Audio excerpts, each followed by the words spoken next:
Senhor povo de Deus, mais um vídeo aqui no nosso canal e hoje nós vamos falar de um assunto muito interessante. O tema de hoje é espírito de fofoca, 5 consequências de falar mal da vida alheia. Espírito de fofoca, 5 consequências de falar mal da vida alheia.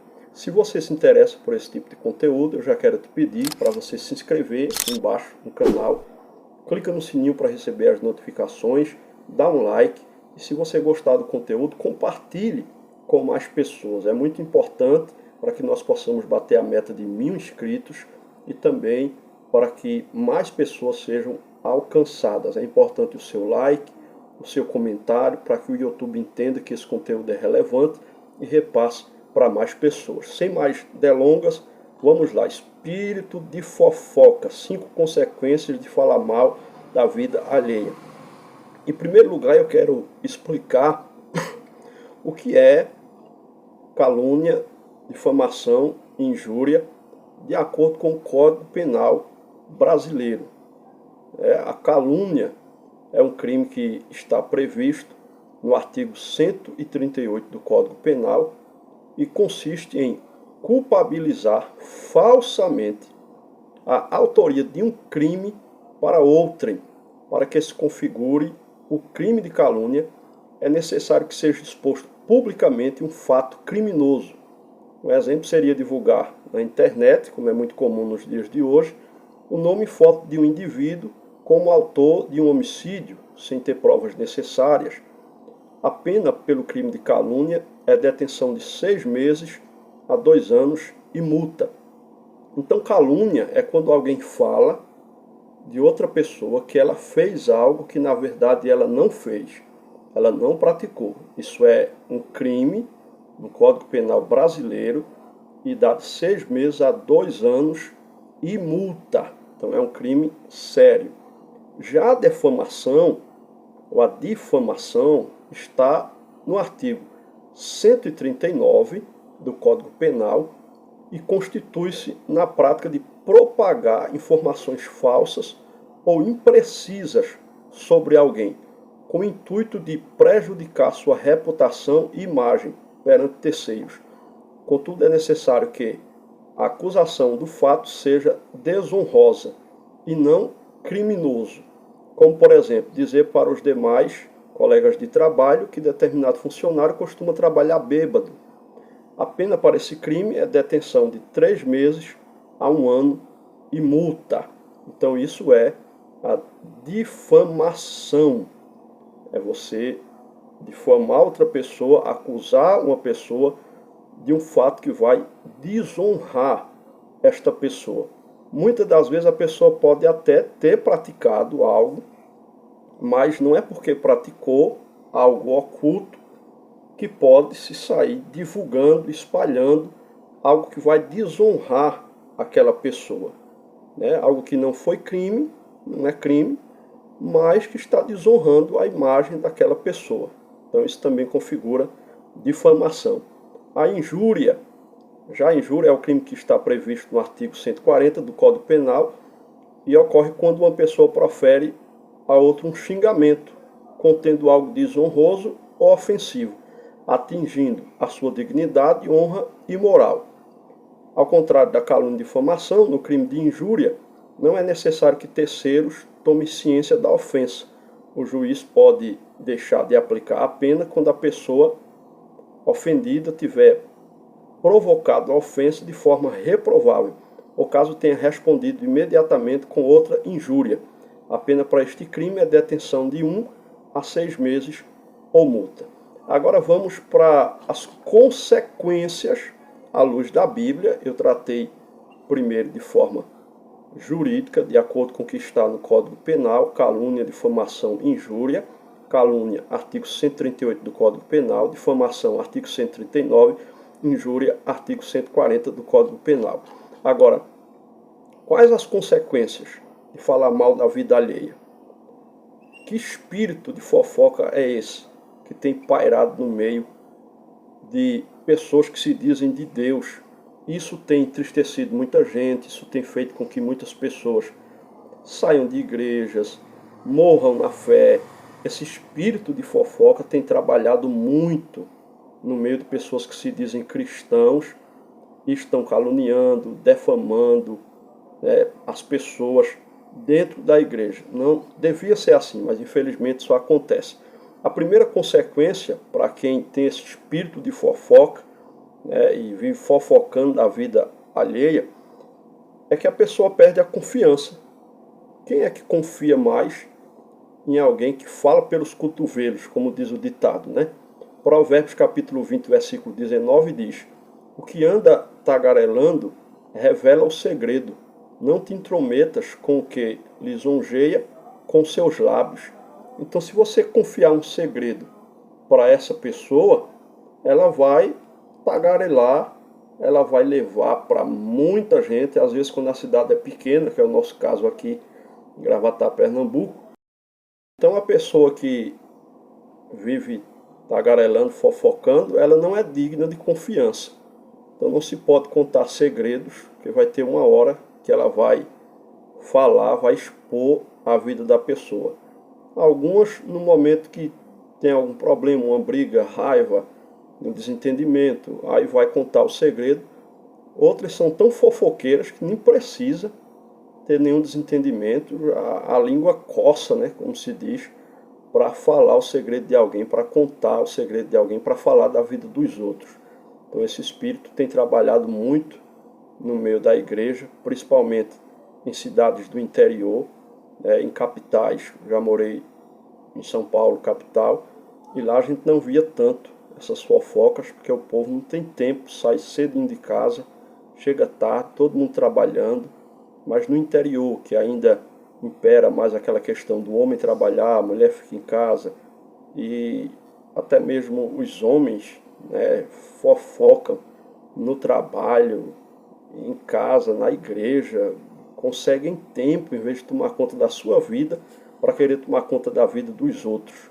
Às vezes tem tanto problema na sua casa, na sua família, na sua vida, mas ainda acha condições de tratar da vida dos outros, né? Infelizmente. Então, o fofoqueiro ou a fofoqueira perde a confiança dos demais.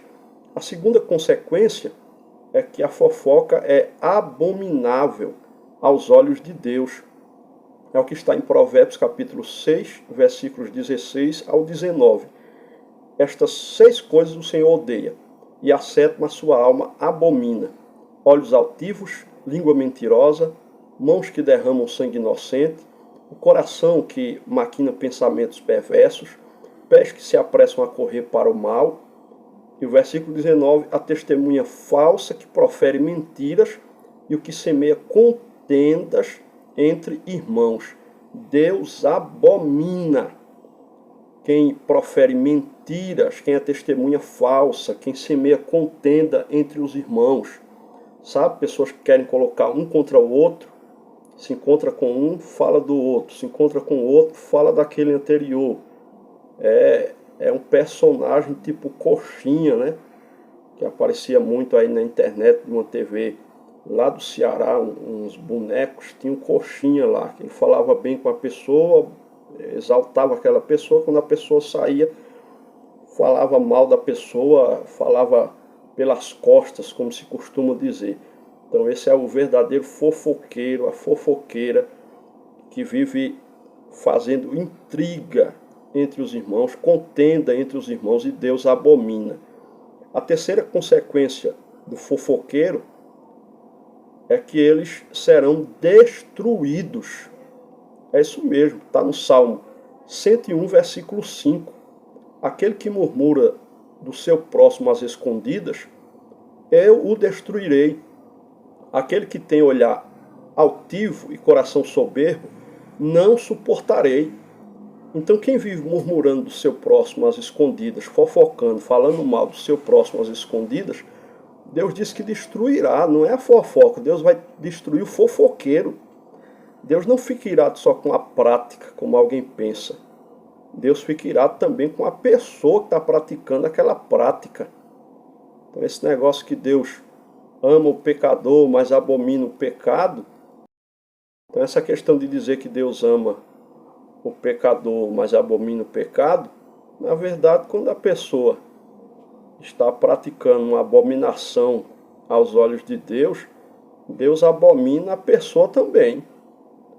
Deus, ele destrói a pessoa, é o que está escrito no Salmo 101, versículo 5.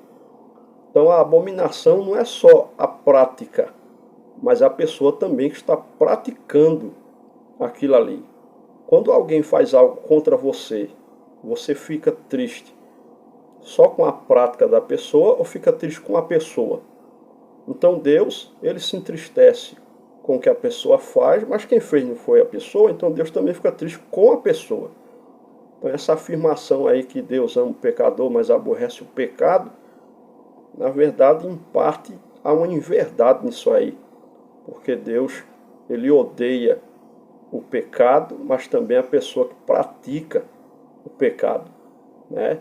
Pode a muitos parecer controvérsia essa afirmação, mas é o que diz a Bíblia. Deus vai destruir aqueles que murmuram do seu próximo às escondidas. Tem algo para falar com o irmão, chama ele, conversa, em vez de ficar fofocando, caluniando, defamando, né, a vida do seu próximo. A quarta consequência, né, é que a pessoa acaba se fazendo juiz, porque quem fala mal dos outros, quem fala mal do irmão e julga seu irmão, fala mal da lei. Está em Efésios 4:11. E julga a lei. E se tu julgas a lei, já não és observador da lei, mas juiz. No versículo 12 diz que há só um legislador que pode salvar e destruir. Tu, porém, quem és que julgas a outrem? Aquele que fala mal dos outros pode ser chamado de maledicente. A Bíblia diz que quem fala mal do irmão ou julga, está a julgar a lei de Deus e a falar mal dela. Agora veja que interessante, de acordo com a psicologia, falar mal dos outros pode ser um vício moral que permite ao maledicente sentir prazer ao apontar os defeitos dos outros. Então o maledicente ele tem prazer em procurar defeito nas pessoas, em apontar e até em criar defeito nas pessoas. E algo que a psicologia também comprova é que muita gente que fala mal dos outros é para esconder os seus próprios pecados. Então a pessoa fica procurando pecado na vida dos outros, porque enquanto ela está mostrando falhas nos outros, ela está escondendo os seus. Pelo menos é o que se entende das pessoas que têm, podemos dizer, essa patologia, né, de ser maledicentes, de falar mal dos outros. Então isso é o que diz a psicologia. A calúnia, por exemplo, é um pecado que envolve mentir, ferir o nome de alguém e falha no amor devido ao próximo. O pecado de calúnia é mortal, se com ela prejudicamos seriamente a vida e honra de alguém. Tem um provérbio que diz que os maus provocam discussões e quem fala mal dos outros separa os maiores amigos. Então os maus provocam discussões. Agora quem fala mal dos outros separa os melhores amigos. Então é o que foi falado de abominação, aquele que semeia contenda entre os irmãos. Então a pessoa que se faz juiz, né, aí fica difícil. As consequências são sérias sobre a vida do maledicente, do que se acha juiz. E não é que seja pecado julgar. A Bíblia até manda julgar, mas é julgar com equidade, julgar com retidão, julgar com bom senso. Agora julgar de forma antibíblica, de forma caluniosa, defamatória, aí Deus abomina. A quinta consequência, que é drástica, é que essa pessoa não vai morar no céu. Fofoqueiro, a fofoqueira não vai morar no céu. É o que diz a Bíblia no Salmo 115, ou melhor, Salmo 15, versículos do 1 ao 4. Aquele que anda sinceramente, pratica a justiça e fala a verdade no seu coração. Aquele que não difama com a sua língua, nem faz mal ao seu próximo, nem aceita nenhum opróbrio contra o seu próximo, a cujos olhos o réprobo é desprezado, mas honra os que temem ao Senhor. aquele que jura com dano seu e contudo não muda. Então, pessoas que vivem difamando os outros com a língua, pessoas que vivem falando mal do próximo. Ele pode falar em língua, ele pode profetizar, ele pode rodopiar dentro da igreja, ele pode voar, ele pode fazer o que for, ele pode ser pastor, ele pode ter credencial da CGADB, seja lá da convenção que for, mais respeitada, honrosa. Se ele vive defamando, caluniando as pessoas, espalhando inverdades, criando contenda entre os irmãos, essa pessoa não vai morar no céu. Né? Essa expressão no tabernáculo, né, Senhor, quem habitará no teu tabernáculo, está falando de forma alegórica, na verdade, sobre o céu. Quem é que vai morar no céu? Quem é que vai morar com o Senhor, o Santo dos Santos? Então, quem com a sua língua difama seu irmão, não vai morar no céu. Então, que as pessoas que têm um espírito de fofoca, o espírito do língua intriga, ou outros demônios que trabalham nessa área, né, que possam ser libertas pelo poder do nome de Jesus, que nós possamos vigiar. Né? A Bíblia diz em Tiago, no capítulo 3, que nós pomos freio na boca dos cavalos para que nos obedeçam e conseguimos dirigir todo o corpo do cavalo. Mas a nossa língua, a gente não consegue dirigi-la, não consegue controlá-la. E qual é o problema disso? É falta da presença do Espírito, de ser cheio do Espírito, para poder controlar esse pequeno membro do corpo que pode incendiar uma cidade, um estado e até mesmo um país. É o que está no versículo 5 do capítulo 3 de Tiago. Assim também a língua é um pequeno membro e gloria-se de grandes coisas. Vede quão grande bosque um pequeno fogo incendeia. Então um pouquinho de fogo pode incendiar um grande bosque, uma grande mata, né? Então assim é a língua. Então vigiemos com aquilo que falamos a respeito dos outros, né? E preocupemos-nos mais com as nossas próprias vidas do que com a vida do nosso próximo. Ok? Deus abençoe tua vida, tua casa e tua família.